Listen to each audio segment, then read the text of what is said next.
One of the stories I talk about and I share the most here is the story of how when I moved back from China, I was incredibly depressed. I'd been 24, I had the most epic year of my life, and I came back home, moved back in with my parents, didn't know my purpose, what to do, didn't have a job, didn't really have any friends because I went to college away from home. So I showed back home, I'm back at home, nothing to do all day, no purpose. And for me, I felt like honestly some days I had no real reason to be alive. But since then, thankfully, I haven't really ever struggled with depression since. And I want to share in this video what I think is the most essential thing you do if you're slogging through crap every day, you feel depressed, you're going through some difficult life event, and you really just want everything to stop for a while. In this video, I want to share the exact practice I recommend above all.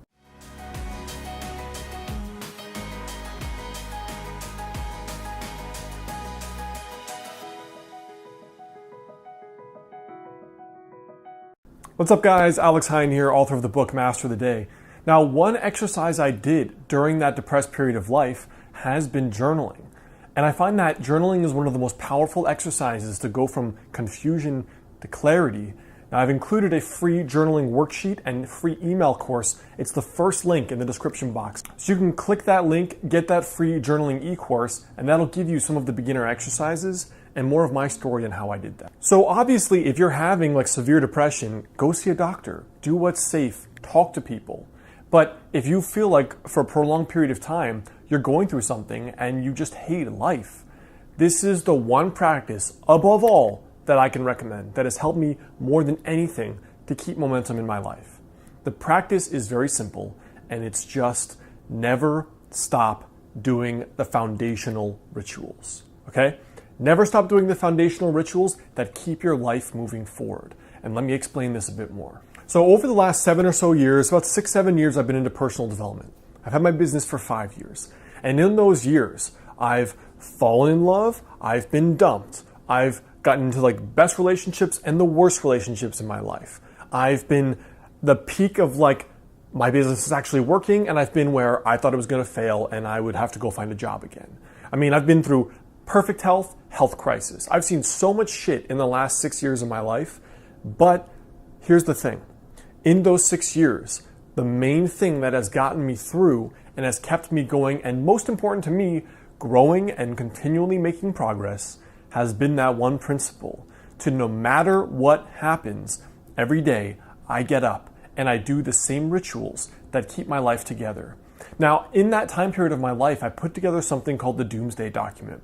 The Doomsday Document is a list of all the aspects of my life: relationships, health, happiness, finances, etc.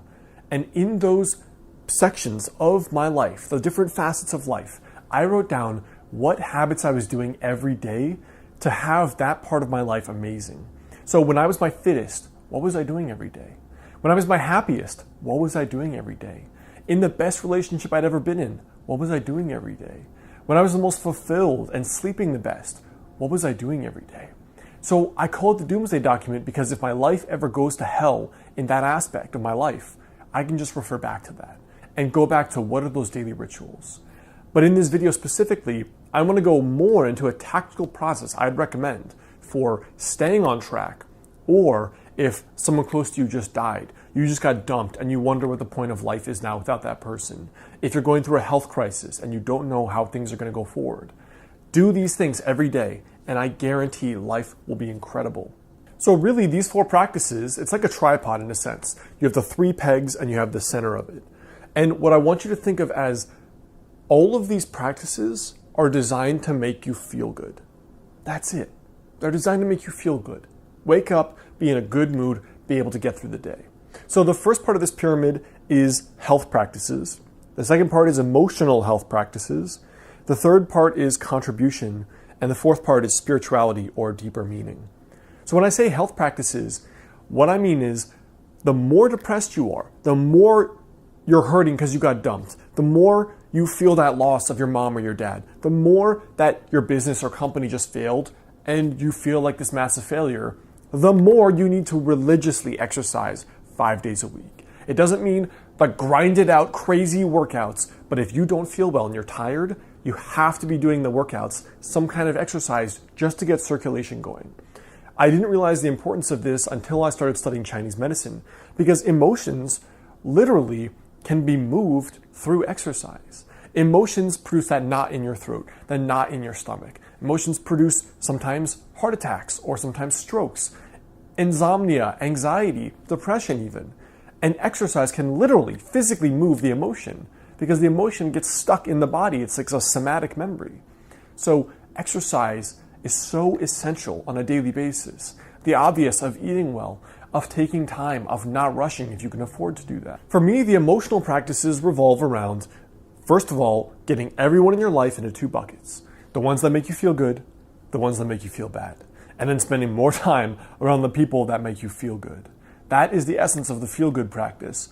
But at the same time, it's dealing with whatever emotional beliefs or traumas or whatever frustrations are coming up that are emotional, whether they're rational or irrational.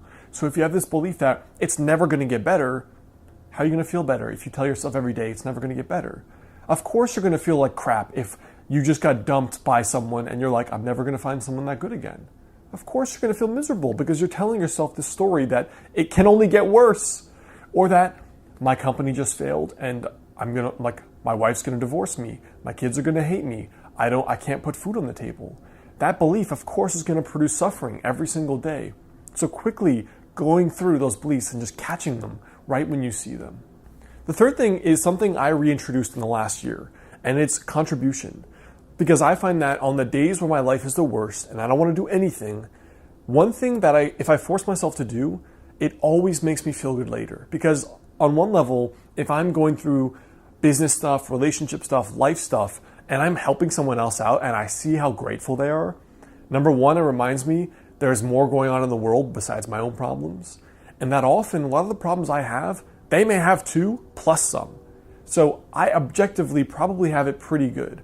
And I think that just contributing also moves your focus away from like all this stuff inside of you, the problem solving with the anxiety, the depression, the frustration, and now you're putting your energy into problem solving for somebody else. And I find that that's really mutually rewarding. So if you haven't already, dedicating some time to contribution, which could be with a friend, with your parents, it could be going to a pet sanctuary to walk the pets, it could be volunteering at a soup kitchen, but something that gets you dedicated to a cause greater than yourself. And the last category here is the spirituality or higher meaning category. And I think for me, why this is so essential to getting back into your body, having an amazing day, just feeling good, is because spiritual practices, I think on one level, are designed to not only make us present, but make us realize there's a greater purpose for us being alive. And I think that's why humans always have, and I think always will have spiritual or religious beliefs. Because regardless of what is objectively true, they make us feel good, like there's a reason I'm going through this. And even if you don't want to believe that, or you're non-religious or non-spiritual, adopting the belief that, let me just see what good can come out of this, that will automatically prime your mind to look for what's the good thing that can come out of this? What's the advantage? What's the growth? What's the lesson?